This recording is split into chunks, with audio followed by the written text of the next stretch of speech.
Madame la garde des Sceaux, Madame la ministre, Monsieur le Président, chers collègues, la quasi-totalité de notre population est opposée à ce projet qui bouscule toutes les coutumes, toutes les valeurs sur lesquelles reposent nos sociétés ultramarines. Cette voix doit être entendue et comprise, et nous devons exprimer cette opinion à notre électorat qui ne comprend pas ce qui se passe ici et maintenant. Le risque est en effet grand d'un profond désenchantement vis-à-vis de la politique du gouvernement, voire d'une cassure morale irrémédiable. Car ce texte ne donne pas une liberté supplémentaire, il fragilise le délicat édifice sur lequel se sont construites nos sociétés antillaises et guyanaises après l'abolition de l'esclavage. Il y a même, à mon sens, risque de rupture de pacte républicain qui nous lie depuis 2 siècles à la France.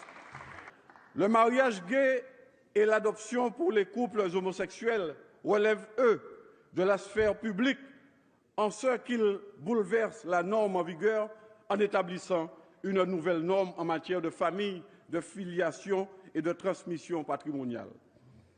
Sur ce chemin-là, précisément, nous ne pouvons pas suivre. Peut-on parler en effet de progrès et de nouvelles libertés? À l'origine, en établissant le mariage comme institution, la société a donné un cadre juridique à une donnée naturelle, l'union d'un homme et d'une femme en vue de procréation d'un enfant. Peut-il en être de même avec le mariage gay? À l'évidence, non. Doit-on révolutionner ainsi le mariage en France et en Outre-mer au risque de perdre nos valeurs fondamentales? Allons-nous vers cette société où l'individualisme hédoniste remplacera nos vieilles doctrines personnalistes et socialistes fondées sur la solidarité, la liberté, l'égalité? La famille, pivot dans notre société depuis les constituants et la Révolution française, depuis l'émancipation de 1848, va-t-elle exploser au sens littéral du terme? Notre responsabilité est grande devant l'histoire. Moi, homme issu d'un peuple opprimé, réduit à l'esclavage, où le système social était un système qui refusait à un homme et à une femme de pouvoir avoir un enfant et de se marier légitimement, où le mariage était interdit et fut une conquête de la liberté, j'affirme le droit à l'égalité dans la différence et non dans le même, le semblable, l'unique.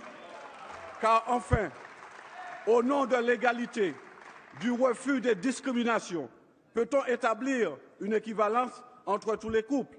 Je crois au contraire que l'on ne peut mettre fondamentalement sur le même plan hétérosexualité et homosexualité. Un homme et une femme, ce n'est pas pareil que 2 hommes ou 2 femmes ensemble. Établir une équivalence, une nouvelle égalité, une nouvelle norme, c'est nier la réalité. C'est rétablir une oppression en confondant genre, sexe et pratique. C'est instaurer une nouvelle contrainte. Oui, car il sera interdit de faire la différence désormais entre un homme et une femme au risque d'être discriminatoire. Et l'enfant, puisque 2 hommes ou 2 femmes ne peuvent procréer, que va-t-on faire? Car pour procréer, il faut bien un homme et une femme.